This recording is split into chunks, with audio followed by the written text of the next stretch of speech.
प्यारे बच्चों, कैसे हैं आप सभी? उम्मीद करता हूँ कि आप सभी काफ़ी अच्छे होंगे, बेहतरीन होंगे, स्वस्थ होंगे, शानदार होंगे। पॉलिटेक्निक फर्स्ट सेमेस्टर का communication skills in English subject का चैप्टर नंबर फर्स्ट का अर्थात यूनिट नंबर फर्स्ट का ये आपका लेक्चर नंबर सेकंड रहने वाला है। तो चलिए लेक्चर को स्टार्ट करते हैं। बाकी इंटरफेस पे आपको सारी चीज़ें दिख रही होंगी। अगर आपको इन सारी चीज़ों की ज़रूरत है, आवश्यकता है, तो प्ले स्टोर से जाकर के पॉली वाला टेक्निक एप्लीकेशन को डाउनलोड करके आप इन सारी चीज़ों का लाभ वगैरह प्राप्त कर सकते हैं और आप अपनी तैयारी को बूस्ट कर सकते हैं। चलिए हम इंटरफेस पे चलते हैं, लेक्चर को स्टार्ट करते हैं। प्यारे बच्चों, ये आपके यूनिट नंबर फर्स्ट का लेक्चर नंबर सेकंड रहने वाला है। लेक्चर नंबर फर्स्ट में हमने बेसिक बेसिक चीजों को देखा था। इसके अलावा कम्युनिकेशन के बारे में डिटेल में देखा था कि कम्युनिकेशन क्या है। जितने भी आपके प्रोफेसर हैं, बड़े बड़े महापुरुष हैं, उन्होंने कम्युनिकेशन के बारे में क्या क्या डिफिनेशन दिया है, उन्होंने कम्युनिकेशन अर्थात संचार के बारे में क्या क्या कहा है। ठीक है, इसको हमने लेक्चर नंबर फर्स्ट में सभी टॉपिक्स को कवर कर लिया था। अब हमें पढ़ना है कम्युनिकेशन के उद्देश्य के बारे में, संचार के उद्देश्य के बारे में। Purpose of communication. भाई पर्पज मतलब क्या होता है? मैं आपसे पूछूं कि भाई आपके पॉलिटेक्निक करने का उद्देश्य क्या है, आप पॉलिटेक्निक क्यों कर रहे हैं, तो कुछ ना कुछ आपका उद्देश्य होगा कि यार हम कम फीस में एक कोर्स करना चाहते थे तो हमें पॉलिटेक्निक मिला। जल्दी हमें जॉब चाहिए था तो इसीलिए हमने सोचा कि जल्दी से हमें जॉब चाहिए तो हम पॉलिटेक्निक कर लेते हैं और हमें बहुत ज़्यादा हार्ड वर्क भी नहीं करना होगा, जल्दी से हमें जॉब मिल जाएगा और जल्दी से हम पैसा कमा पाएँगे, हमारे घर वाले भी खुश रहेंगे, हम भी खुश रहेंगे।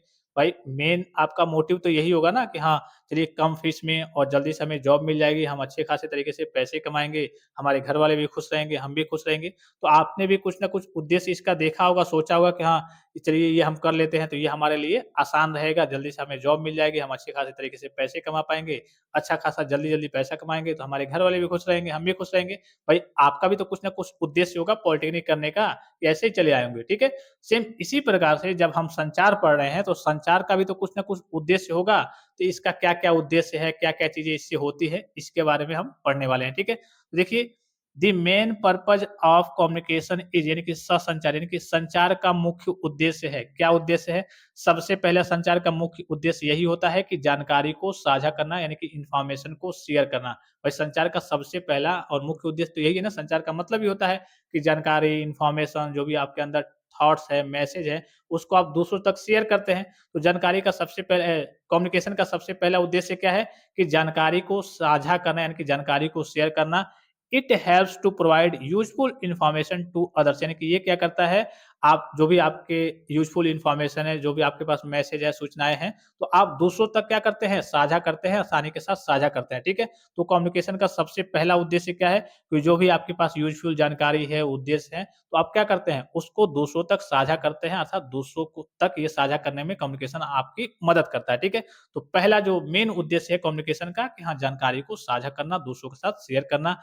फिर टू गिव इंस्ट्रक्शंस यानी कि निर्देश देना। It helps people understand what they need to do यानी कि यह लोगों को क्या करना है, यह समझाने में मदद करता है। कौन मदद करता है? कम्युनिकेशन। जैसे आपका ही कोई लेबर है, कोई काम कर रहा है, वो काम ढंग से सही तरीके से नहीं कर पा रहा है, तो आप क्या करेंगे? उससे कम्युनिकेट करेंगे, उससे बातचीत करेंगे कि अरे यार ये क्या कर रहे हो? ऐसे करो, वैसे करो, जैसे करो, तैसे करो। मतलब उसको आप कुछ ना कुछ समझाएँगे, कुछ ना कुछ उसको आप निर्देश देंगे। तो कम्युनिकेशन क्या करता है? टू गिव इंस्ट्रक्शन यानी कि निर्देश देने का काम करता है, या it helps people understand what they need to do यानी कि यह लोगों को क्या करना है, यह समझाने में मदद करता है। कौन मदद करता है? कम्युनिकेशन अर्थात संचार मदद करता है, ठीक है? फिर आगे चलते हैं, एक-एक पॉइंट को हम देखते चलेंगे डिटेल में। टू एक्सचेंज आइडिया यानी कि विचारों का आदान-प्रदान करना। भाई ज़ाहिर-सी बात है कि आपके अंदर कुछ और विचार होगा, हो सकता है कि उसी चीज़ के बारे में दूसरा जो है आपका साथी होगा या फिर जो दूसरा पर्सन है, वो कुछ और सोचता होगा। तो इससे क्या होता है, सूचनाओं अर्थात विचारों का भी आदान-प्रदान होता है, ठीक है? It allows people to share and discuss their idea यानी कि यह लोगों को अपने विचार साझा करने और चर्चा करने का अवसर देता है। कौन अवसर देता है? कम्युनिकेशन। कम्युनिकेशन अर्थात संचार की मदद से आप वार्तालाप करते हैं, अपने विचार को साझा करते हैं, चीज़ों के बारे में डिस्कशन करते हैं, चर्चा करते हैं और जो भी बेस्ट और बेटर होता है, उस पे आप लास्ट में निर्णय लेकर के वो काम करते हैं, ठीक है? तो यह क्या करता है, यह लोगों को अपने विचार साझा करने और चर्चा करने का अवसर देता है। कौन अवसर देता है? कम्युनिकेशन अर्थात संचार अवसर देता है। टू बिल्ड गुड रिलेशनशिप्स यानी कि अच्छे संबंध बनाना यानी कि गुड कम्युनिकेशन क्रिएट्स, ये तो आपने पहले भी पढ़ा था। आपने उसके कम्युनिकेशन के बारे में जब मैंने आपको छोटी-मोटी चीज़ें बताई थी, उसमें मैंने आपको बताया था कि ये आपके रिलेशन को मजबूत करता है, बॉन्ड को मजबूत करता है। जब भी जिससे आप बात करते हैं, अच्छे से बात करते हैं, तो आपके बॉन्ड को मजबूत करता है, आप दोनों के बीच के रिलेशन को मजबूत करता है, ठीक है? तो good communication create trust and strong relationships यानी कि अच्छा संचार विश्वास और मजबूत संबंध बनाता है। जब आप किसी से अच्छे तरीके से संचार करेंगे, प्रभावी ढंग से व्यवहार के साथ सही से संचार करेंगे, तो क्या करेगा? उसका विश्वास भी आपके ऊपर बढ़ता जाएगा, आपका विश्वास भी उसके ऊपर बढ़ता जाएगा।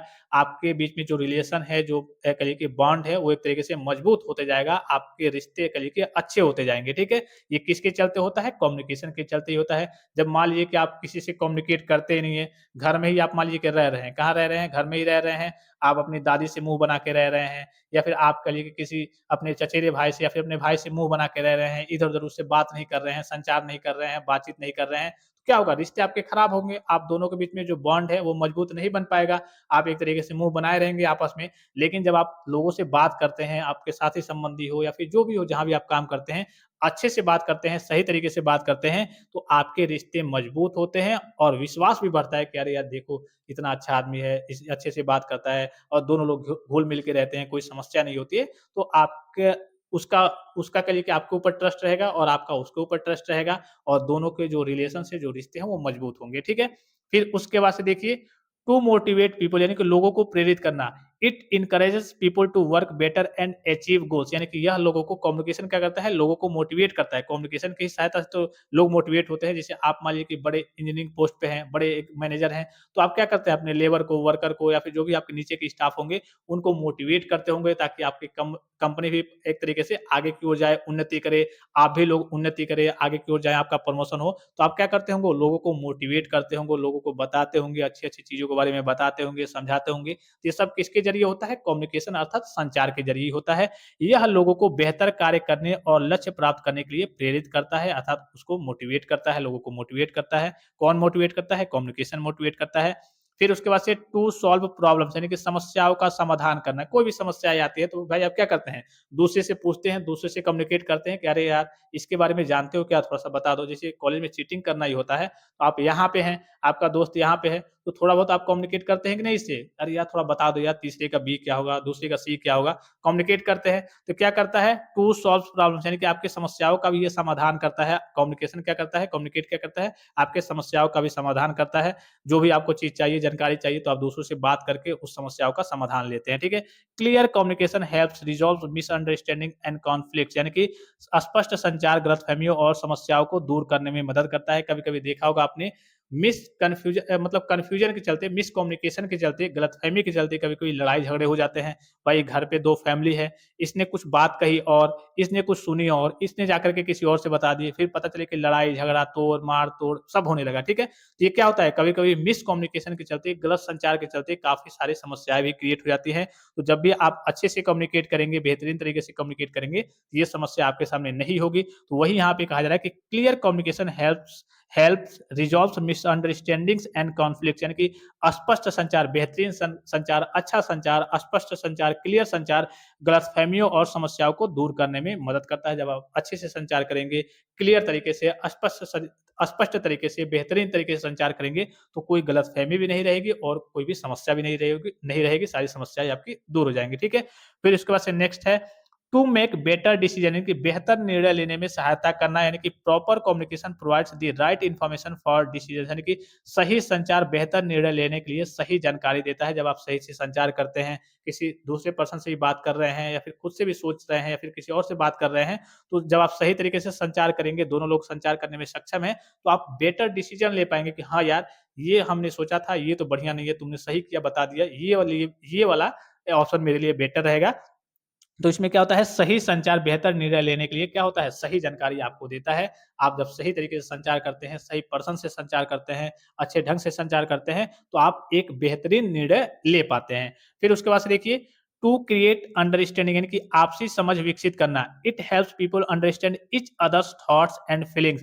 यह लोगों को एक दूसरे के विचार और भावनाएं समझने में मदद करता है। जब आप किसी से ज़्यादा लगाव रखते हैं, तो क्या होता है जैसे आप ये हो गए, दूसरा ये हो गया और आप अच्छे से इसको जानते हैं, अच्छे से इसकी फीलिंग को समझ सकते हैं। होता है ना कभी-कभी कि हाँ, इतना गहरा होता है कि रिश्ता हो जाता है, प्यार बढ़ जाता है कि ये क्या सोच रहा है या जैसे मान लीजिए कि इसको पैसे की ज़रूरत है, ठीक है? इसके सामने कोई समस्या आ गई है, ठीक है? ये थोड़ा-सा उदास दिख रहा है, तो आप इसके दिली इमोशंस को देख कर के, इसको थोड़ा-सा देख कर के थोड़ा बहुत हल्का-फुल्का समझ जाएँगे कि हाँ यार, इसके पास अभी फिलहाल में लग रहा है कोई ना कोई परेशानी है, इसके सामने कोई ना कोई समस्या है, तो आप इससे पूछेंगे, वार्तालाप करेंगे, बात करेंगे, ठीक है? फिर उसकी समस्याओं का आप समाधान करने की कोशिश करेंगे, तो आपसी समझ को ये क्या करता है, विकसित करता है। आपके दोनों के बीच में इतना बॉन्ड हो जाएगा, इतना रिश्ते मजबूत हो जाएँगे कि आप उनके इमोशंस को पढ़ना शुरू कर देंगे, आप उनके इमोशंस को पढ़ेंगे, वो आपके इमोशंस को, आपकी फीलिंग्स को पढ़ना स्टार्ट कर देंगे। तो ये क्या करता है, टू क्रिएट अंडरस्टैंडिंग यानी कि आपसी समझ को क्या करता है, विकसित करता है, बहुत बेहतरीन बना देता है, ठीक है? फिर उसके बाद से नेक्स्ट है आपका टू कोऑर्डिनेट वर्क यानी कि कार्य में समन्वय स्थापित करना यानी कि इट हेल्प्स यहाँ देखिए it helps different people work together smoothly यानी कि यह सभी लोगों को मिलकर सही तरीके से काम करने में मदद करता है। कौन मदद करता है? कम्युनिकेशन। भाई मैंने एक आपको एग्जांपल दिया था कि आप मान लीजिए कि हैं चेन्नई से, ठीक है? आप मान लीजिए कि हैं चेन्नई से, आपको आती है तमिल, ठीक है? आपको आती है तमिल। एक कोई है यूपी से उसको आती है हिंदी या फिर भोजपुरी कह लीजिए, ठीक है? एक है आपका मान लीजिए फॉर एग्जांपल कि बिहार से, इसको आता है इंग्लिश, ठीक है? अब तीनों लोग अगर आप एक पास काम करेंगे तो क्या आप सही से कम्युनिकेट कर पाएँगे? पता चले कि आप कोई काम इससे कहने के लिए कहे, ये कुछ समझ ही नहीं रहा है, ये इससे कहा, ये कुछ समझ ही नहीं रहा है, ये इससे कहे तो कुछ नहीं समझ में आ रहा है, ये इससे कहे तो कुछ नहीं समझ में आ रहा है। लेकिन जब आपके पास बेहतरीन तरीके का कम्युनिकेशन स्किल होगा, हर एक फील्ड में स्किल होगा तो और बेटर है या फिर सबके पास एक कोई स्किल हो, चलिए ये इंग्लिश यूनिवर्सल है, तो इंग्लिश इसके पास भी है, इंग्लिश का स्किल इसके पास भी है, इंग्लिश का स्किल इसके पास भी है, तो बेहतरीन तरीके से आप अपने काम को सही तरीके से और सही ढंग से क्या कर पाएँगे, काम कर पाएँगे। तो यही कहा जा रहा है कि यह सभी लोगों को मिलकर सही तरीके से काम करने में क्या करता है, मदद करता है। जब एक प्रकार की आपके पास स्किल रहेगी या फिर कई प्रकार की आपके पास स्किल रहेगी, सभी के पास बेहतरीन प्रकार की स्किल रहेगी, तो आप अच्छे तरीके से एक साथ मिल कर के अच्छे ढंग से, अच्छे तरीके से काम को भी संपन्न कर पाएँगे, ठीक है? फिर टू अचीव गोल्स यानी कि लक्ष्यों को प्राप्त करना। Effective communication helps individuals and team achieve their objectives यानी कि प्रभावी संचार व्यक्ति और टीम को अपने लक्ष्य प्राप्त करने में सहायता करता है। भाई ज़ाहिर-सी बात है कि आपके पास कम्युनिकेशन काफ़ी बेहतरीन तरीके का है, आप अच्छे तरीके से कम्युनिकेट कर पाते हैं, तो आपका भी प्रमोशन होगा, अच्छे-अच्छे आप काम करेंगे तो अच्छे-अच्छे प्रमोशन आपके होंगे, अच्छे-अच्छे पोस्ट पे आप जाएँगे, आपका तो विकास होगा ही होगा। साथ ही साथ आपकी जो भी आपकी कंपनी होगी, भाई ज़ाहिर-सी बात है कि आप कंपनी में अच्छे से काम करेंगे, अच्छे से रहेंगे और आपका प्रमोशन होगा तो आपकी कंपनी का भी तो ग्रोथ होगा, आपकी कंपनी को भी फ़ायदा आएगा। तो वही यहाँ पे कहा जा रहा है कि टू अचीव गोल्स यानी कि लक्ष्यों को प्राप्त करना, इफेक्टिव कम्युनिकेशन हेल्प्स इंडिविजुअल्स यानी कि आपको भी और आपकी पूरी टीम को आप जो भी आपको गोल प्राप्त करना है, जहाँ भी आपको जाना है, जो भी आपको अचीव करना है, उसमें सहायता प्रदान करता है, उसमें ये सहायता करता है, ठीक है? तो ये हमने पर्पज़ को देख लिया। अब उसके बाद से देखते हैं संचार की विशेषताएँ। विशेषताएँ भी एक तरीके से पर्पज़ टाइप का ही है, खूबी कह सकते हैं भाई। आपके अंदर मैं कहूँ कि आपके अंदर क्या खूबी है? तो आप ये कहेंगे कि मैं क्या कर सकता हूँ, मैं अपनी जीभ से क्या कर सकता हूँ, अपने नाक को टच कर सकता हूँ, अपनी नोज़ को टच कर सकता हूँ। मतलब ये एक होता है ना कि सबके अंदर कुछ ना कुछ खूबी होती है, अलग-अलग तरीके की क्वालिटी होती है। तो संचार की क्या-क्या विशेषताएँ हैं, संचार की क्या-क्या खूबियाँ हैं, तो यहाँ पे देखिए the main features of communication are the main quality. Features क्या है? कम्युनिकेशन के विशेषताएँ से मतलब क्या है कि features of communication are the main qualities और characteristics that describe how communication works यानी कि संचार की विशेषताएँ वे गुण या फिर लक्षण हैं जो बताते हैं कि संचार कैसे-कैसे काम करता है, इनके पास क्या-क्या किस प्रकार की खूबी है। तो सबसे पहली चीज़ ये है कि ये टू वे प्रोसेस यानी कि द्विमार्गी प्रक्रिया होती है। आपको मैंने बताया था शुरू में भी कि इसमें कम से कम क्या होते हैं, कम से कम आपके 2 लोग होते हैं, ठीक है? एक आप हो गए, एक कोई ना कोई आपका दूसरा पर्सन होगा। 2 से मतलब ये नहीं है कि 2 ही रहेंगे, 3 भी रह सकते हैं, 4 भी रह सकते हैं, अनलिमिटेड भी रह सकते हैं, कम से कम आपके 2 होते हैं। तो इसमें ये कोई लिमिटेशंस नहीं है कि चलिए आपके पास 5 लोग हैं, तो आप कम्युनिकेट नहीं कर पाएँगे। आपके पास 10 लोग हैं, तो आप कम्युनिकेट नहीं कर पाएँगे। ये आपका द्विमार्गी है और द्वि से ऊपर जितना आप ऊपर जाएँगे, 3 से बात करना चाहते हैं, 4 से या फिर ग्रुप में बात करना चाहते हैं, सबके साथ कम्युनिकेट कर सकते हैं, कोई लिमिटेशंस नहीं है। तो इसकी एक खूबी क्या है, एक इसकी विशेषता क्या है, ये द्विमार्गी है, यानी कि देखिए communication involves both A sender and receiver. इसमें कम से कम एक सेंडर और एक रिसीवर होता है और इसके अलावा अगर आप और ग्रुप में बात करना चाहते हैं कि चलिए कोई और थर्ड पर्सन हो, फोर्थ पर्सन हो, तो उससे भी आप एक साथ में कम्युनिकेट कर सकते हैं। इसमें कुछ लिमिटेशंस नहीं है। संचार में एक प्रेषक यानी कि सेंडर और एक प्राप्तकर्ता यानी कि रिसीवर दोनों शामिल होते हैं और इसके अलावा अगर आप ऊपर भी शामिल करना चाहते हैं, जैसे आपके दोस्त हो गए, 5 दोस्त हो गए, तो ऐसा नहीं है लिमिटेशंस है कि हाँ, एक सेंडर रहेगा, एक रिसीवर रहेगा, बस 2 ही लोग रहेंगे, नहीं, ये कोई लिमिटेशंस नहीं है। इसमें अनलिमिटेड लोग आप एक साथ ग्रुप में संचार कर सकते हैं, फ़ोन पे संचार कर सकते हैं या फिर कहीं ग्रुप में बैठ कर के बात कर सकते हैं। ये कोई लिमिटेशंस नहीं है कि हाँ, 2 ही लोग रहेंगे या फिर इससे ऊपर लोग नहीं रह सकते हैं। तो ये द्विमार्गी है और इससे ऊपर जितने भी लोग जुड़ना चाहते हैं, एक साथ जुड़ करके कम्युनिकेट कर सकते हैं। इसमें कोई लिमिटेशंस या फिर कोई यहाँ पे रुकावट पैदा नहीं होगी, ठीक है? फिर दूसरा क्या है इसमें कि कॉन्टिन्यूअस प्रोसेस, ये एक प्रकार की निरंतर प्रक्रिया है। मान लीजिए फॉर एग्जांपल कि आपकी मम्मी यहाँ पे बैठ करके मोहल्ले में बात कर रही हैं, ठीक है? और ये आपके सारे पड़ोसी हो गए, तो इसमें कोई ये नहीं है कि हाँ, चलिए 30 मिनट बात करना है, फिर आप रुक जाना है, आपको ये हो जाएगा या फिर एक रूल है कि रुक जाना है, नहीं। ये कंटीन्यूअस प्रोसेस है, निरंतर प्रक्रिया है। यहाँ पे वही कहा गया है कि देखिए communication continues through out daily life, यानी कि संचार एक निरंतर चलने वाली प्रक्रिया है जो दैनिक जीवन में हमेशा होती रहती है। ये संचार हमेशा होती है, प्रतिदिन होती है और आप जितना कम्युनिकेट करना चाहते हैं, एक साथ जितना बात करना चाहते हैं, आपके ऊपर है, आप जितनी देर तक बात करना चाहते हैं। 1 घंटा बात करना चाहते हैं तो 1 घंटा कीजिए, 10 घंटा करना चाहते हैं 10 घंटा कीजिए, 24 घंटा करना चाहते हैं आप, अगर उठ सकते हैं 24 घंटे कह लीजिए कि जगे रह सकते हैं तो 24 घंटे कीजिए। इसमें कोई लिमिटेशंस नहीं है कि हाँ, चलिए 30 मिनट ही बात करेंगे, फिर आपका कम्युनिकेशन डिस्टर्ब हो जाएगा या फिर ये हो जाएगा, वो हो जाएगा। ये एक प्रकार की निरंतर प्रक्रिया है। डेली आप जितना कर सकते हैं, उतना कर सकते हैं और ये डेली बाय डेली आप प्रतिदिन जितना करना चाहते हैं, उतना कम्युनिकेट कर सकते हैं। वही कहा गया है यहाँ पे कि संचार एक निरंतर चलने वाली प्रक्रिया है जो दैनिक जीवन में हमेशा होती रहती है। कहीं भी आप जाएँगे, किसी भी फील्ड में, डेली आप घूमेंगे मार्केट में, तो हर जगह हर एक लोग कम्युनिकेट, कोई सब्जी वाला किसी से खरीद रहा है तो उससे कम्युनिकेट करेगा कि अरे यार क्या भाव है?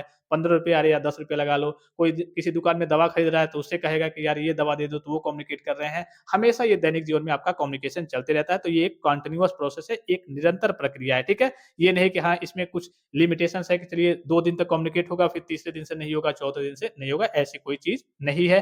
फिर उसके बाद से देखिए उद्देश्यपूर्ण, every communication has a specific purpose और गोल्स, यानी कि प्रत्येक संचार का एक निश्चित उद्देश्य या फिर लक्ष्य होता है। अब मान लीजिए कि आप सब्जी लेने गए हैं तो सब्जी के बारे में ही तो पूछेंगे कि हाँ भाई सब्जी का भाव क्या है, सब्जी कैसे है, ठीक है? आप दवा लेने गए हैं तो दवा के बारे में पूछेंगे। तो हर एक कम्युनिकेशन का अपना स्पेसिफिक, यानी कि अलग अलग पर्पस होता है, अलग अलग उद्देश्य होता है। ये नहीं है कि चलिए आप 10 लोग ग्रुप में ही बैठे हैं तो 10 लोग सेम ही बात करेंगे, नहीं। हो सकता है कि ये कुछ और बात छेड़ दे, हो सकता है कि दूसरा वाला कुछ और बात छेड़ दे, तीसरा वाला कुछ और बात के बारे में बात करने लगे, ठीक है? तो अलग-अलग कम्युनिकेशन हर एक फील्ड में हो सकता है और ये निश्चित नहीं है कि हाँ, एक ही चीज़ के बारे में बात होगा। एक फील्ड के बारे में बात हो सकता है, उसका एक गोल हो सकता है कि हाँ, चलो आज इसके बारे में बात करनी है और इसके बारे में बात करनी है, इसके बारे में। एक कोई लिमिटेशंस नहीं है कि हाँ, केवल इसी के बारे में बात करनी है। आपका जो भी गोल होगा, जिस भी चीज़ के बारे में आपके पास जानकारी होगी, जो भी चीज़ आप बात करना चाहते हैं, उसके बारे में आप बात कर सकते हैं। तो हर एक कम्युनिकेशन का, जैसे अब डॉक्टर हो गया, कोई मरीज हो गया तो वो आपके डॉक्टरी लाइन की बातें करेगा, कोई सब्जी खरीदने गया तो सब्जी वाली बातें करेगा, कोई घूमने गया मेले में तो झूले की बातें करेगा कि देखो यार झूला झूलना है, ये है, वो है, फलाना है, ढिमकाना है, उसके बारे में बात करेगा। तो जिस भी फील्ड में है, जिस भी एरिया में है, उसका एक अलग-अलग पर्पज़ होगा, उसका अलग-अलग गोल होगा, उससे संबंधित वो बातें करेगा, उससे संबंधित वो संचार करेगा। तो प्रत्येक संचार का एक निश्चित उद्देश्य या फिर कहिए कि लक्ष्य वगैरह होता है। हर एक फील्ड में जाएँगे तो हर एक फील्ड का अपना-अपना बात करने का, कम्युनिकेट करने का तरीका और वहाँ की जो चीज़ें होंगी वो अलग-अलग होंगी, ठीक है? फिर आपका डायनामिक, यानी कि गतिशील, communication change according to time and situation, यानी कि टाइम और सिचुएशन के अकॉर्डिंग जो संचार है वो बदलते रहता है, उसके अनुरूप वो बदलते रहता है। फॉर एग्जांपल जैसे अगर आप पुराने ज़माने में चले जाएँगे ऐसे, तो हो सकता है कि पुराने ज़माने में लोग बहुत ज़्यादा इंग्लिश ना बोलते हों, ठीक है? लेकिन अब आप कई सारे कंपनी में या फिर कॉलेज में चले जाएँगे, वहाँ पे इंग्लिश में बात भी होती है। तो कम्युनिकेशन क्या होता है? स्थिति को देखते हुए और कल के अनुरूप समय को देखते हुए ये बदलते रहता है। हर एक बार ये बदलते रहता है। जैसे पुराने ज़माने में हो सकता है कि कम्युनिकेशन करने का तरीका भी कुछ अलग होगा, लोग दूसरे भाषा में दूसरे तरीके से कम्युनिकेट करते होंगे। अब थोड़ी-सी चीज़ें बदल बदल गई हैं, एडवांस लेवल में आ गई हैं, तो अब लोग दूसरे तरीके से कम्युनिकेट करते होंगे। तो कहने का मतलब क्या है कि communication changes according to time and situation, यानी कि संचार समय और परिस्थिति के अनुसार बदलते रहता है। जैसे-जैसे समय रहेगी, परिस्थिति रहेगी, वैसे-वैसे बदलते रहेगा। मान लीजिए फॉर एग्जांपल कि आप एक कुएँ में क्या हो गए हैं, गिर गए हैं, ठीक है? और आपको बहुत पनीर खाने का मन है, ठीक है? यहाँ पे आपका दोस्त खड़ा है, तो क्या आप अपने दोस्त से कहेंगे कि अरे यार जल्दी पनीर लाओ मुझे खाना है? नहीं, आप वहाँ पे जो परिस्थिति क्रिएट हो गई है कि अरे यार अब मुझे बचना है, तो आप उससे कहेंगे कि अरे यार जल्दी रस्सी फेंको, जल्दी मुझे बचाओ। वहाँ पे आप उस तरीके का कम्युनिकेशन करेंगे। ये नहीं कि आप कहेंगे कि आपके मन में पनीर खाने का मन था कि अरे यार जल्दी पनीर फेंको, मुझे पनीर खाने का मन है, मैं अब ऊपर जाने वाला हूँ। नहीं, आप कहेंगे कि यार मुझे कैसे भी करके बचाओ, रस्सी फेंको, मैं ऊपर आऊँ कैसे भी, ठीक है? तो यहाँ पे यही कहने का मतलब है कि communication changes according to time और सिचुएशन के अकॉर्डिंग कम्युनिकेशन क्या होता है, आपका संचार बदलते रहता है। और पुराने ज़माने में कम्युनिकेशन का तरीका कुछ और होता होगा, इस ज़माने में कम्युनिकेशन का तरीका थोड़ा-सा और एडवांस हो गया गया है, आने वाले ज़माने में हो सकता है कि कुछ और आपके लैंग्वेज आ जाए या फिर कुछ और चीज़ें आ जाए या फिर कम्युनिकेशन करने का तरीका थोड़ा-सा और बदल जाए। जैसे अभी की बात करें, पहले के लोग ऐसे नॉर्मल भाषा में समझिए कि पहले के लोग चलिए जब एक साथ इकट्ठा होते थे तो मतलब ऐसे ग्रुप में बात वगैरह करते थे। अब जैसे मोबाइल फ़ोन वगैरह आ गए हैं, तो आपकी दूरियाँ बढ़ते गई हैं, सब लोग मोबाइल फ़ोन से व्हाट्सएप पे ही चैट कर ले रहे हैं। वो भी तो एक तरीके से कम्युनिकेशन का ज़रिया ही है, आप कम्युनिकेट कर रहे हैं, लेकिन तरीके बदल गए कि नहीं? चलिए आप पहले ग्रुप में जब आपके पास मोबाइल फ़ोन था ही नहीं, मोबाइल वाले सिस्टम थे ही नहीं, मोबाइल ये इंटरनेट वाली चीज़ें थे नहीं, तो आप ग्रुप में बैठ कर के यानी कि फेस टू फेस कम्युनिकेशन, अभी जब हम कम्युनिकेशन के टाइप्स पढ़ेंगे ना, संचार के प्रकार, इसमें ये सारी चीज़ें आएँगी कि अब कब आपका फेस टू फेस कम्युनिकेशन होता है, कब आपका आउटडोर कम्युनिकेशन होता है, सबके बारे में पढ़ना है। तो पहले के ज़माने में आप लोग ग्रुप में फेस टू फेस बात करते होंगे, तो वो दूसरा कम्युनिकेशन हो गया।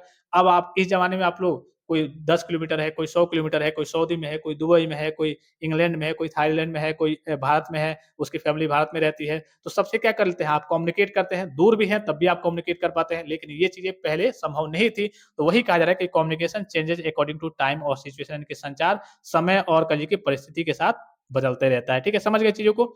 फिर आगे चलते हैं। इंटरैक्टिव यानी कि परस्पर क्रियात्मक, यानी कि communication includes interaction and feedback between people, यानी कि संचार में लोगों के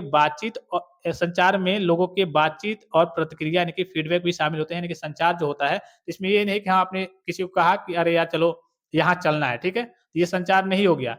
अब जब वो आपको फीडबैक दे देगा कि ठीक है यार चलूँगा या फिर नहीं चलूँगा, जब उधर से फीडबैक आ जाएगा, तब ये आपका संचार कंप्लीट माना जाता है। तो इसमें एक फीडबैक भी होता है, लास्ट में जो भी रिसीवर होता है, वो आपको एक मैसेज देता है कि आपने कहा कि यार यार चलना है घूमने, तो उधर से कुछ कहेगा ना आपको कि नहीं यार नहीं चलूँगा, मेरे पास पैसा नहीं है, या फिर चलो अब व्यवस्था करो, कल चला जाएगा या फिर परसों चला जाएगा, तो वो कुछ ना कुछ आपको फीडबैक देगा। तो इसमें यही कहा जा रहा है कि संचार में लोगों की बातचीत और प्रतिक्रिया यानी कि फीडबैक भी शामिल होते हैं, यानी कि इसमें आपका फीडबैक भी शामिल होता है। फिर उसके बाद से रिक्वायर्स ए सेंडर और रिसीवर, ये तो सभी को मालूम है कि संचार में कम से कम एक आपके सेंडर यानी कि जो मैसेज भेज रहा है, और एक आपका रिसीवर जो आपका मैसेज प्राप्त करेगा, वो दोनों होने चाहिए। यानी कि प्रेषक और प्राप्तकर्ता के बीच संचार संभव नहीं है। प्रेषक यहाँ पे देखिए मिसटाइप हो गया है। Communication can not happen without A sender and receiver, यानी कि प्रेषक और प्राप्तकर्ता के, हाँ, प्रेषक और सही है, प्रेषक और प्राप्तकर्ता यानी कि सेंडर और रिसीवर के बिना संचार संभव नहीं है। भाई ज़ाहिर-सी बात है, जब कोई मैसेज भेजने वाला नहीं रहेगा, कोई मैसेज रिसीव करने वाला नहीं रहेगा, तो क्या कम्युनिकेशन कंप्लीट हो पाएगा? संचार संभव हो पाएगा? जब कोई मैसेज भेजने वाला ही नहीं है, ना ही कोई रिसीव करने वाला है, तो कम्युनिकेशन जो है कम से कम 2 पर्सन, इसलिए मैंने आपको शुरू में कहा था कि कम्युनिकेशन में कम से कम आपके 2 पर्सन होने चाहिए। एक आपका सेंडर जिसके पास मैसेज है, जो मैसेज भेजना चाहता है, और एक आपका रिसीवर जो आपके मैसेज को रिसीव करेगा, अर्थात जिसको आप मैसेज के बारे में, इन्फॉर्मेशन के बारे में बताना चाहते हैं। तो कम से कम आपके इसमें 2 पर्सन होने चाहिए, ठीक है? फिर उसके बाद से नेक्स्ट है देखिए, uses verbal and non verbal methods, यानी कि मौखिक और गैर मौखिक कह सकते हैं, गैर मौखिक दोनों। अब ये नहीं है संचार में, ये लिमिटेशंस नहीं है कि हाँ, आप केवल मौखिक संचार बोल कर के ही संचार करेंगे। भाई आप लिख कर के भी संचार कर सकते हैं लेटर पे, ठीक है? कि चाहे किसी चीज़ पे आप कहिए कि फेस टू फेस कम्युनिकेशन करके, या फिर इशारे-इशारे में भी बात कर सकते हैं। हाथ का इशारा, जैसे ऐसे मान लीजिए कि हाथ कर रहे हैं कि हाँ, काट के फेंक दें, तो ऐसे इशारा करेंगे ना कि हाँ, काट के फेंक देंगे ये वो। तो इसमें क्या होगा, आप बॉडी के एक्सप्रेशन से, बॉडी के मूवमेंट से भी आप संचार कर सकते हैं, बोल कर के भी आप संचार कर सकते हैं, और लिख कर के भी आप संचार कर सकते हैं। तो इसमें यही कहा जा रहा है कि कम्युनिकेशन में कोई लिमिटेशंस नहीं है, कोई बॉन्ड नहीं है कि आपको ऐसे ही संचार करना है। आप वर्बल तरीके से बोल कर के भी, लिख कर के भी संचार कर सकते हैं, नॉन वर्बल तरीके से भी आप संचार कर सकते हैं, ठीक है? यहाँ पे देखिए नॉन वर्बल मतलब होता है जिसमें आपको बोलना लिखना नहीं है, आप शरीर को मूवमेंट, गति दे करके, हाथ के इशारे से, आँख के इशारे से, कान के इशारे से, मतलब बॉडी के पार्ट्स को मूव करके आप कहिए कि कम्युनिकेट करते हैं, बातचीत करते हैं। जैसे मान लीजिए कि जो बहरे गूंगे लोग होते हैं, वो क्या करते हैं, बॉडी के पार्ट्स को हिलाएँगे, हाथ के इशारे से, आँख के इशारे से, मुँह के इशारे से, वो क्या करते हैं, बात करते हैं इशारे-इशारे में। तो इसे हम नॉन वर्बल कम्युनिकेशन कहते हैं। जब हम संचार के टाइप्स को पढ़ेंगे, तो इसमें आपका ये पहला ही टाइप है, इसको हम डिटेल में देखेंगे, ठीक है? यही कहा जा रहा है कि संचार में कोई लिमिटेशंस नहीं है कि हाँ यार, ऐसे ही आपको संचार करना है। इसमें आपके पास कई सारे ऑप्शंस होते हैं। Communication can be through words, gestures, facial expressions और बॉडी लैंग्वेज, यानी कि संचार शब्दों, हाव-भाव, चेहरे के भाव और शारीरिक भाषा के माध्यम से किया जा सकता है। कई प्रकार से आपका संचार किया जा सकता है। इसमें कोई लिमिटेशंस नहीं है कि हाँ, एक ही प्रकार से आपको संचार करना है, ठीक है?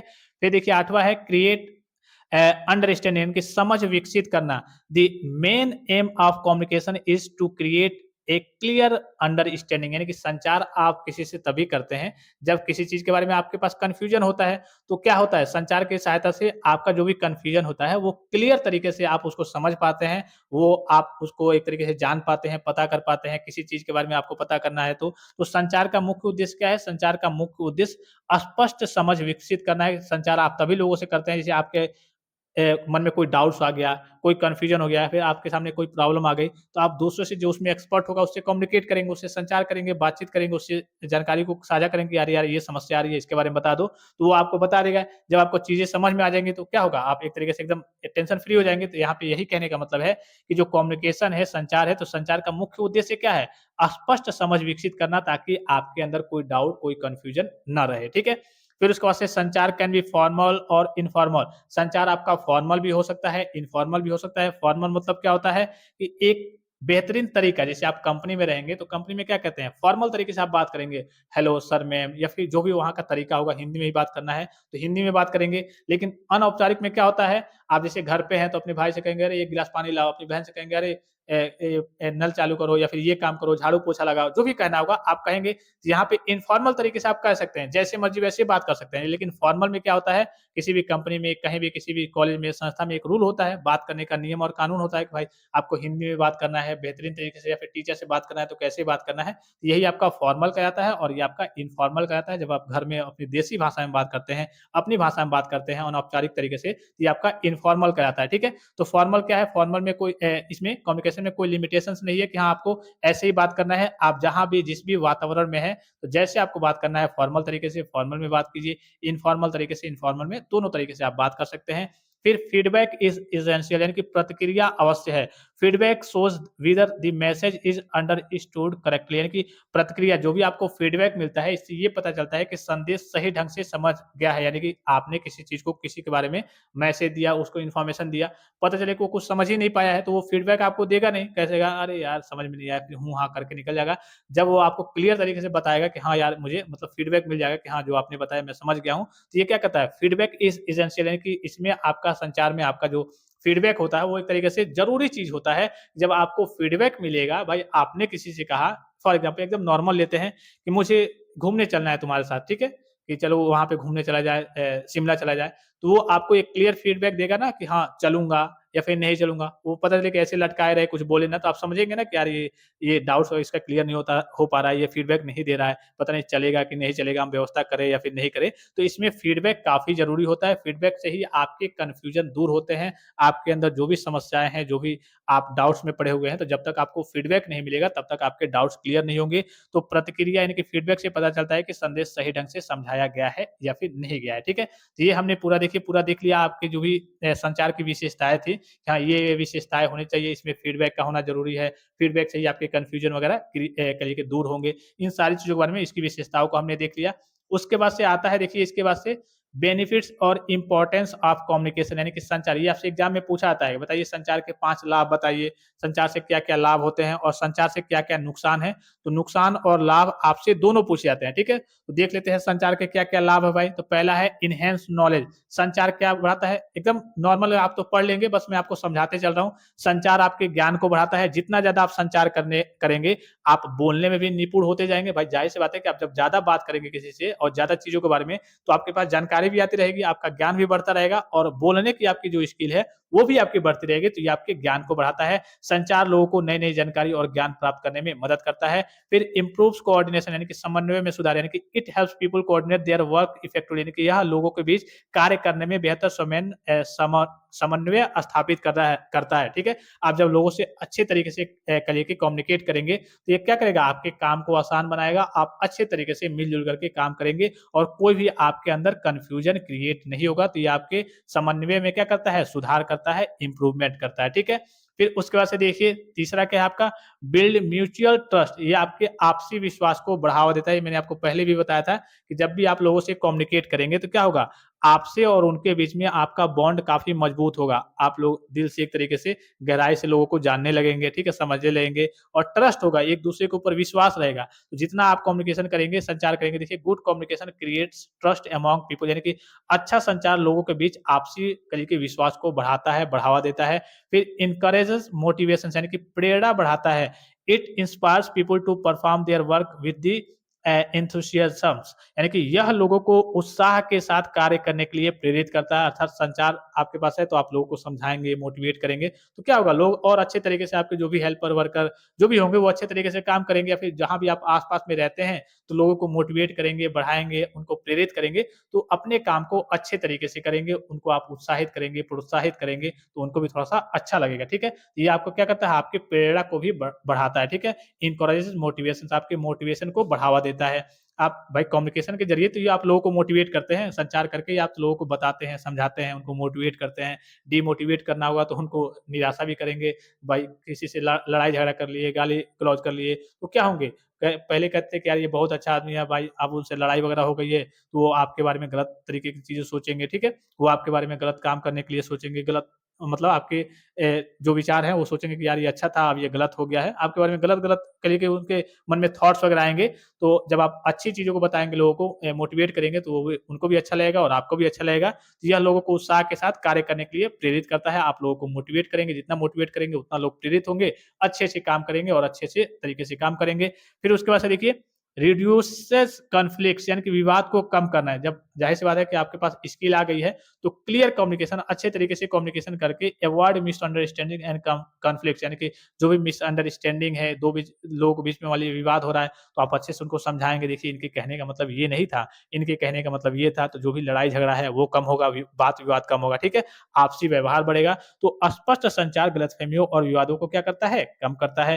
फिर इसके बाद से नेक्स्ट देखिए, इसका एक और लाभ है कि सपोर्ट बेटर प्लानिंग, यानी कि बेहतर योजना बनाने में। जैसे मान लीजिए कि आपको कोई किसी चीज़ के बारे में योजना बनानी है, तो आप अकेले सोचेंगे, हो सकता है कि लिमिटेड चीज़ों को ही सोच पाएँ, लेकिन अगर आप ग्रुप में बैठ कर के कम्युनिकेट कर रहे हैं, बातचीत कर रहे हैं, सूचनाओं का आदान-प्रदान कर रहे हैं, सोच रहे हैं, तो आप बेहतर तरीके से किसी भी चीज़ के बारे में योजना बना पाएँगे। Communication helps in making proper plans and strategies, यानी कि संचार सही योजना और रणनीति बनाने में क्या करता है? सहायता करता है। फिर उसके बाद से ग्राहक संतुष्टि बढ़ाता है, improves customer satisfaction, effective communication helps understand and satisfy customer needs. मान लीजिए कि आप किसी कंपनी के मालिक हैं या फिर आप कहीं कंपनी में काम करते हैं, तो आप क्या करेंगे? ग्राहकों से अच्छे तरीके से अगर आप संचार करेंगे, तो ग्राहक आपसे क्या रहेगा? संतुष्ट रहेगा, उसकी बातें आपको अच्छी लगेंगी और वो आपके आपके ही कंपनी से या फिर आपकी जो भी फैक्ट्री या फिर जो भी दुकान होगी, वहीं से वो काम करेगा, वहीं से उसको सामान लेना होगा, तो वहीं से लेगा। तो प्रभावी संचार ग्राहकों की आवश्यकता को समझने और उन्हें संतुष्ट करने में क्या करता है?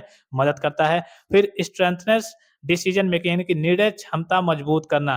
Proper communication provides the right information for decisions, यानी कि जब भी आप प्रॉपर कम्युनिकेट करते रहते हैं, तो आपके पास जानकारी आती रहती है, तो कहाँ पे क्या बोलना है, क्या करना है, क्या समझना है, आप प्रॉपर एक तरीके से डिसीजन ले पाते हैं, निर्णय ले पाते हैं और उस काम को अच्छे तरीके से कर पाते हैं। तो उचित जो संचार है, वो सही निर्णय लेने के लिए आवश्यक जानकारी प्रदान करता है कि किस जगह पे आपको क्या बोलना है, क्या निर्णय लेना है। इसकी जानकारी कम्युनिकेशन के ज़रिए ही आपको मिलती है, ठीक है? फिर उसके बाद से देखिए प्रमोट्स पर्सनल डेवलपमेंट, ये तो आपके व्यक्तित्व विकास को बढ़ावा देता है, आपके पर्सनैलिटी को डेवलप करता है और आप आगे की ओर प्रमोट होते हैं, आप आगे की ओर उन्नति करते हैं। तो communication improves personality and social skills, यानी कि संचार व्यक्तित्व और सामाजिक कौशल का विकास करता है। आपका भी प्रमोशन होगा, आपका भी विकास होगा और जिस भी समाज में आप रहते होंगे, जहाँ भी आप रहते होंगे, उनको भी अच्छी-अच्छी चीज़ें बताएँगे, कम्युनिकेट करेंगे, उनसे बातचीत करेंगे, अच्छी-अच्छी चीज़ें बताएँगे, तो उनका भी विकास होगा या फिर किसी कंपनी में रहते हैं, तो आपका भी प्रमोशन होगा और आपकी कंपनी की भी तरक्की होगी, ठीक है? फिर इंक्रीजेज़ ऑर्गेनाइजेशनल सक्सेस, यानी कि संगठन की सफलता बढ़ाता है। वही मैंने आपको बताया कि भाई जब अच्छे से आप कम्युनिकेट करेंगे, कंपनी को सही ढंग से सुचारू रूप से चलाएँगे, तो आपका तो प्रमोशन होगा ही होगा, साथ ही साथ आपकी कंपनी का भी एक तरीके से विकास होगा, कंपनी भी आपकी ऊपर जाएगी, ठीक है? तो effective communication helps an organization achieves its objective successfully, यानी कि प्रभावी संचार संगठन को अपने उद्देश्यों को सफलतापूर्वक प्राप्त करने में सहायता करती है। तो ये हमने पूरे कम्युनिकेशन के बारे में, इसके लाभ के बारे में देख लिया। अब जिस चीज़ के कुछ लाभ होते हैं, हैं तो उसकी कुछ न कुछ हानियाँ होती होंगी, उससे कुछ न कुछ नुकसान भी होते होंगे। भाई ज़ाहिर-सी बात है कि आपने कम्युनिकेशन के लाभ को पढ़ लिया, क्या इससे ये लाभ है, ये काम आसानी से हो जाते हैं, ये आसानी पड़ती है इन सब चीज़ों में। अब इसके कुछ न कुछ नुकसान भी हैं, तो हम जल्दी-जल्दी चलिए नुकसान भी देख लेते हैं। सबसे पहला इसका और सबसे ज़्यादा जो नुकसान होता है वो क्या होता है? गलतफ़हमी। जब ज़्यादा आप बोलने लगते हैं तो होता है ना कभी-कभी, आपने कुछ बोला, दूसरे ने कुछ सुन लिया, या फिर जब आप ज़्यादा कम्युनिकेट करते हैं किसी चीज़ से, अगड़म-बगड़म बोलने लगते हैं तो गलतफ़हमी क्रिएट हो जाती है। तो पुअर कम्युनिकेशन या फिर आप सही तरीके से कम्युनिकेट नहीं कर पाते हैं, कम्युनिकेशन का तरीका आपको नहीं मालूम है, या फिर आप कहीं कि दुर्व्यवहार के साथ गलत तरीके से जब लोगों से बात करते हैं, अच्छे दिल के साथ अच्छे व्यवहार से बात नहीं करते हैं, तो वही कहा जा रहा है यहाँ पे, देखिए poor communication can create confusion and misunderstanding, यानी कि खराब संचार भ्रम और गलतफ़हमी पैदा कर सकता है, जिससे लड़ाई, झगड़ा, बहुत सारी समस्याएँ क्रिएट हो सकती हैं। फिर वेस्टेज ऑफ टाइम, समय की बर्बादी। कभी-कभी आपने देखा होगा कि माताजी हो गई, ठीक है? या फिर गली-मोहल्ले में कई सारे लोग हो गए, वो बैठ कर के 2 घंटे, 4 घंटे, 5 घंटे बिना काम के बात करते रहते हैं, ठीक है? तो इससे क्या होता है, कम्युनिकेशन ज़्यादा करने से मतलब ज़रूरी है तो कीजिए, अब ज़रूरी नहीं है तो ऐसे जैसे कि तैसे पता चले कि घर में काम पड़ा है, घर का काम छोड़ कर के आपकी बहन पूरा दिन कहिए कि बात करना, सहेली के साथ बात करना, इससे बात करना, उस समय टाइम वेस्ट करेगी, तो कम्युनिकेशन से आपका टाइम भी वेस्ट होता है। तो आप ज़रूरी काम, पता चले कि ज़रूरी काम आपने किया नहीं, वो भूल गए और संचार करने में, बातचीत करने में ही व्यस्त रह गए, ठीक है? तो वेस्टेज ऑफ टाइम कहने का मतलब है कि ज़्यादा संचार से क्या होता है, आपका समय भी बर्बाद होता है। अननेसेसरी, ये नहीं कि ज़रूरी चीज़ है उसके बारे में संचार करना छोड़ दीजिए। अननेसेसरी की बात हो रही है कि unnecessary communication can waste valuable time, यानी कि अनावश्यक संचार से महत्वपूर्ण समय बर्बाद हो सकता है आपका। फिर उसके बाद से देखिए इसका अगला नुकसान क्या है, तीसरा, इन्फॉर्मेशन ओवरलोडेड, यानी कि जानकारी की अधिकता। Too much information can make the message difficult to understand. जब एक ही साथ आपके ऊपर कई सारे मैसेज लाद दिया जाए, जैसे आपसे कहा जाए, जैसे आप तो मान लीजिए मार्केट जाते होंगे, नॉर्मल से एग्जांपल लेता हूँ, तो लिस्ट बना करके जाते होंगे, अगर ऐसे कह दिया जाए कि हाँ 1 किलो प्याज, 2 किलो धनिया, 3 किलो मिर्चा, 4 किलो टमाटर, 5 किलो गोभी, 6 किलो बैंगन, ऐसे ले लेना, ठीक है? तो क्या आपको याद रहेगा? कई सारी चीजें आप लिस्ट नहीं बनाए हैं तो आप रटते जाएंगे, फिर पता लगे 3 किलो का 5 किलो ले लीजिए, 2 किलो का 7 किलो ले लीजिए, 7 किलो ले लिए, तो इसमें क्या होगा, जब आपके ऊपर इन्फॉर्मेशन ज़्यादा ओवरलोडेड दे दिया जाता है, आपको ज़्यादा चीज़ों के बारे में बता दिया जाता है, तो आप क्या हो जाते हैं, एक तरीके से वहाँ पे कन्फ्यूज़ हो जाते हैं। तो यहाँ पे वही कहा जा रहा है कि इन्फॉर्मेशन ओवरलोडेड, यानी कि जानकारी की अधिकता। Too much information can make the message difficult to understand, यानी कि ज़्यादा जब आपको एक साथ कई सारी जानकारी दे दी जाती है, तो आप उसको समझ नहीं पाते हैं, क्या क्या करना है, क्या नहीं करना है, क्या कहा गया था, क्या नहीं कहा गया था। बहुत अधिक जानकारी संदेश को समझना कठिन बना सकती है, ठीक है? एक साथ आपके पास कई सारे इन्फॉर्मेशन को ओवरलोडेड कर दिया जाए, तो आप चीज़ों को समझ नहीं पाएँगे, कैसे करना है, क्या करना है, सही तरीके से उसको आप कर नहीं पाएँगे, ठीक है? फिर उसके बाद से देखिए नेक्स्ट है आपका क्रिएट कॉन्फ्लिक्ट्स, यानी कि विवाद उत्पन्न करना। रॉन्ग और अनक्लियर कम्युनिकेशन में क्रिएट और डिसएग्रीमेंट्स, यानी कि गलत या फिर अस्पष्ट संचार मतभेद और विवाद पैदा कर सकता है, जिससे आपके लड़ाई झगड़े भी हो सकते हैं। तो गलत तरीके से आपको रॉन्ग कम्युनिकेशन नहीं करना है, गलत तरीके का संचार आपको नहीं करना है। फिर लॉस ऑफ प्राइवेसी, यानी कि गोपनीयता का नुकसान। अब गोपनीयता इसमें कैसे आ गए भाई, शेयरिंग सेंसिटिव इन्फॉर्मेशन क्लियरली हाँ, केयरलेसली कैन रिड्यूस प्राइवेसी। भाई ज़ाहिर-सी बात है कि आप कुछ संचार कर रहे हैं। मान लीजिए कि आप अपने एटीएम के बारे में ही बात कर रहे हैं अपने दोस्त से, ठीक है? तो चलिए आपका दोस्त तो है, पता चले कि साइड में कोई और सुन ले कि हाँ, आपके एटीएम का पिन कोड ये है, आपका ये है, आपकी पूरी चीज़ों के बारे में डिटेल निकाल ले, फिर आपके सामने होता है ना कि कई फ्रॉड वाले केसेज़ वगैरह आते हैं, तो इससे क्या होता है, आपकी गोपनीयता को भी नुकसान हो सकता है, अर्थात कम्युनिकेशन, जैसे आप मोबाइल से ही बात कर रहे हैं अपने दोस्त से, ठीक है?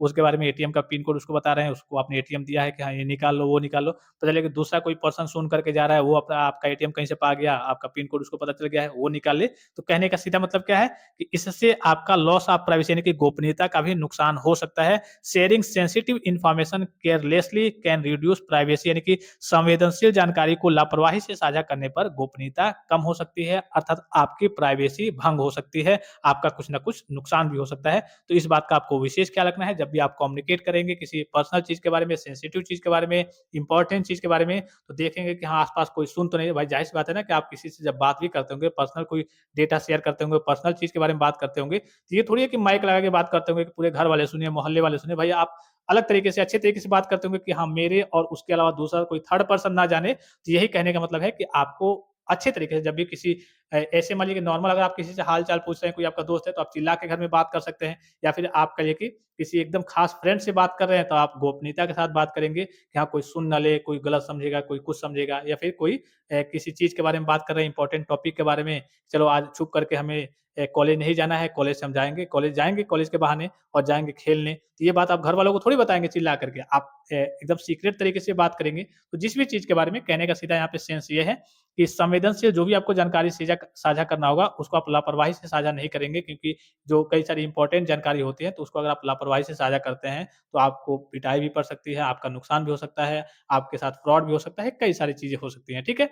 फिर उसके बाद से देखिए इमोशनल स्ट्रेस, ठीक है? भावनात्मक तनाव, harsh communication can hurt feeling and कहिए कि कैज़ स्ट्रेस यानी कि कठोर संचार भावनाओं को ठेस पहुँचा सकता है और तनाव पैदा कर सकता है। कभी-कभी होता है ना कि चलिए आपके ना मान लीजिए कि मामा ने ही आपको डाँट दिया, ठीक है? तो आप सोचेंगे दिन भर कि अरे यार! मामा तो हमसे बहुत प्यार करते थे, कैसे हमें डाँट दिए, कैसे उन्होंने ऐसा हमें बोल दिया, ठीक है? तो कठोर संचार यानी कि जो हार्ड कम्युनिकेशन होता है, जो कई लोग होते हैं ना कि बोलने में थोड़े-से कठोर होते हैं, वो बोल देते हो तो दिल पे बात लग जाती है कि अरे यार! अब हम उनसे कभी बात नहीं करेंगे, उनके यहाँ जाएँगे नहीं, ये नहीं करेंगे, वो नहीं करेंगे। तो कठोर संचार भावनाओं को ठेस पहुँचा सकता है और तनाव पैदा कर सकता है, जो फिर जो कहिए कि रिसीवर है उसके मन में टेंशन क्रिएट कर सकता है, ठीक है? फिर उसके बाद से कम्युनिकेशन बैरियर्स यानी कि संचार बाधाएँ, language, noise, distance and technical problems can interrupt communication यानी कि भाषा हो गया, शोर हो गया, दूरी हो गया और तकनीकी समस्याओं से संचार में बाधा डल सकती है, यानी कि संचार में बाधा क्रिएट हो सकती है भाई।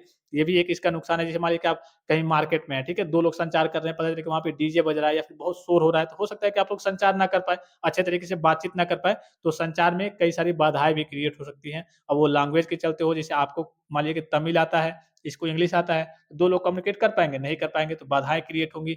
नॉइज़ के चलते शोरगुल हो रहा है, तब भी बाधाएँ क्रिएट हो सकती हैं। दूर-दूर से बात कर रहे हैं, 10-10 मीटर पे दूरी पे हैं, चिल्ला-चिल्ला के बात कर रहे हैं, तभी समस्याएँ क्रिएट हो सकती हैं। या फिर फ़ोन से ही बात कर रहे हैं, फ़ोन में नेटवर्क चला गया, तो डिस्टेंस पे ही आप, दूरी-दूरी पे हैं। मान लीजिए कि आप 10 किलोमीटर दूर हैं, आपका दोस्त है और आप हैं और आप दोनों बात कर रहे हैं, तो पता ये चले कि उसका नेटवर्क चला गया, तो भाई कम्युनिकेट नहीं हो पाएगा, संचार नहीं हो पाएगा, ठीक है? तो ये इसमें भी बाधा क्रिएट हो सकती है। कई सारी टेक्निकल प्रॉब्लम्स भी आ सकती हैं कि भाई आपका चार्ज खत्म हो गया, आपका मोबाइल खराब हो गया, मोबाइल से बात कर रहे थे, तो आपके संचार में बाधाएँ क्रिएट हो सकती हैं। तो ये भी जब आप संचार करते हैं अन्य माध्यम से, तो आपके इसमें भी कई सारी जो बाधाएँ हैं, वो क्रिएट होती है, जिससे आप संचार नहीं कर पाते हैं। तो ये भी इसका नुकसान है। तो संचार इस तरीके से जो फेस टू फेस रहता है, वो सबसे बेस्ट होता है। ऐसे आप किसी टेक्निकल डिवाइस के थ्रू कम्युनिकेट करते हैं, तो उसमें बाधाएँ भी क्रिएट हो सकती हैं। जैसे मान लीजिए कि कोई इंपॉर्टेंट जानकारी है, आपको देना है समय से, ठीक है? पता चले कि आपके फ़ोन में नेटवर्क ही नहीं है या फिर आपका रिचार्ज खत्म हो गया, कई सारी समस्याएँ आ सकती है, तो जिससे आपका कम्युनिकेशन समय से कंप्लीट नहीं होगा, तो आगे चल के आपका काफ़ी नुकसान हो जाता है। कभी-कभी आपने देखा होगा कि टाइम पर कुछ काम, हमें कुछ इन्फॉर्मेशन देना था, ग्रुप में कुछ इन्फॉर्मेशन आई थी, एडमिशन की जानकारी ले लीजिए, पॉलिटेक्निक की कई सारे बच्चे थे ऐसे, जिनको ये भी नहीं पता था कि हाँ, डॉक्यूमेंट वेरिफिकेशन कब करना है, फ्रीज़ प्लॉट कब और कैसे करना है, डेट निकल गई। जब डेट निकल गई, उसके बाद से जब आपके पास जानकारी पहुँची, तो फिर इसका कोई मतलब ही नहीं है। तो आपका क्या होगा? इससे नुकसान हो जाएगा, ठीक है? तो संचार में कभी-कभी बाधाएँ क्रिएट हो जाती हैं, जैसे जो बच्चे यूट्यूब पे नहीं रहते हैं या फिर चैनल पे जुड़े नहीं हैं, तो उनको कई सारी इन्फॉर्मेशन दी जाती है, तो उनको नहीं पता चलता है। जो जुड़े हैं बच्चे, उनको पता चल जाता है, इनको लेट से पता चलता है, तो इनके सामने कई प्रकार की समस्याएँ क्रिएट हो जाती है। अब कम्युनिकेशन के चलते ही तो इनके सामने समस्या क्रिएट हुई। अगर ये सही से जुड़े रहते, सही तरीके से कम्युनिकेशन वाले संचार पे, जैसे मैं जो आपको मैसेज देता हूँ, इन्फॉर्मेशन देता हूँ, तो ग्रुप के माध्यम से देता हूँ, यूट्यूब के माध्यम से देता हूँ, पता चले कि आप जुड़े नहीं हैं, कहीं और जुड़े हैं, आपको वहाँ से जानकारी मिली नहीं, तो संचार के अभाव में आपका नुकसान हुआ कि नहीं? आपका कम्युनिकेशन के चलते एक तरीके से आपके पास इन्फॉर्मेशन सही से पहुँच नहीं पाई, इसके चलते आपका काफ़ी ज़्यादा नुकसान हो गया। तो इसमें यही है कि कम्युनिकेशन बैरियर्स में कई सारी बाधाएँ क्रिएट होती हैं, कभी-कभी हो सकता है कि मैं भी आपको यूट्यूब पे वीडियो वीडियो प्रोवाइड करने वाला हूँ, कोई मैसेज आया है, तो हो सकता है कि हमारे पास नेटवर्क ना हो, कोई टेक्निकल एरर्स आ गया, तो मैं समय से आपको जानकारी ना दे पाऊँ। लेकिन अगर आप हर जगह, हर एक माध्यम से जुड़े रहेंगे, अच्छी जगहों पे जुड़े रहेंगे, जहाँ से संचार हमारा कंप्लीट होता है, आपके आपके पास कई सारे टेलीग्राम है, व्हाट्सएप है, आपका इंस्टाग्राम है, बहुत सारे ऑप्शंस हैं, तो मैं आप तक जानकारी पहुँचा पाऊँगा। जब सही सही समय पर आपको जानकारी दे दूँगा, तो आपका कोई नुकसान होगा ही नहीं, ठीक है? तो यहाँ पे वही है कि भाषा हो गया, शोर हो गया, दूरी हो गया और कई सारी तकनीकी समस्याएँ होती हैं, जो संसार में बाधा क्रिएट करती हैं। फिर गलत निर्णय, incorrect information can lead wrong decisions. कई बार ये होता है कि गलत इन्फॉर्मेशन आप सुन लेते हैं और उसके हिसाब से आप डिसीजन ले लेते हैं, तो आप गलत डिसीजन की ओर चले जाते हैं और जो भी आपका काम होता है पूरा खराब हो जाता है। इससे एक तरीके से काफ़ी नुकसान होता है आपका। तो गलत जानकारी गलत निर्णय लेने का कारण बन सकती है। जब आपको गलत जानकारी मिलेगी, तो आप निर्णय, ज़ाहिर-सी बात है कि गलत निर्णय लेंगे। जब गलत निर्णय लेंगे, तो आपका पूरा काम खराब हो जाएगा। ये भी इसका एक बड़ा नुकसान है। फिर उसके बाद से देखिए, लैक ऑफ पर्सनल इंटरेक्शन यानी कि व्यक्तिगत संपर्क में कमी।